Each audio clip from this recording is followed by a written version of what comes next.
à réfléchir en fonction de la question de la privation d'emploi. C'est-à-dire que tant qu'il reste un travail supplémentaire possible, que l'on ne peut pas financer dans le projet tel qu'il est, mais qui est un véritable emploi supplémentaire, il faut s'habituer à savoir que ça ne coûte rien. Alors, c'est vite dit, c'est beaucoup plus difficile à mettre en œuvre. Et j'habite au Sanitas, qui est un quartier prioritaire situé en plein cœur de la ville, où de nombreuses personnes sont en grande précarité. Le quartier est en pleine rénovation urbaine, avec une identité forte, un patrimoine reconnu. Je ne veux pas rester sans rien faire, je vais me lancer dans la restauration rapide. Donc un jeune qui est volontaire. Alors d'autres nous disent qu'il faut des activités pour les jeunes. J'aimerais bien des bacs de compostage publics. Il faudrait que les habitants soient formés à leur gestion. Et puis pourquoi pas organiser des sorties. On leur ramasserait les mégots. On pourrait même faire un partenariat avec les sociétés qui font du recyclage. Et je suis venue ici pour être plus près du centre, des hôpitaux, de la gare. Je suis propriétaire de mon logement et j'espère que le quartier va bien se rénover pour ces...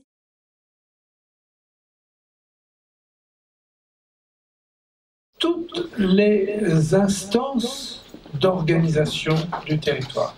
Donc, que ce soit l'insertion par l'activité économique, qui a une énorme importance, l'insertion par l'activité économique, que ce soit pour les jeunes, évidemment, je suis en train de chercher les missions locales, merci, que ce soit les services sociaux, de toute nature, ou les services économiques. Il faut que les entreprises aussi puissent participer et il y aura certainement des questions là-dessus, ne serait-ce que pour ne pas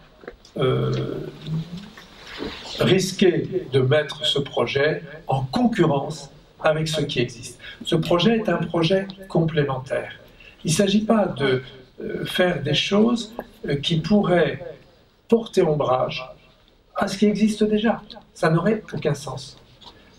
Tout est venu de l'analyse du manque.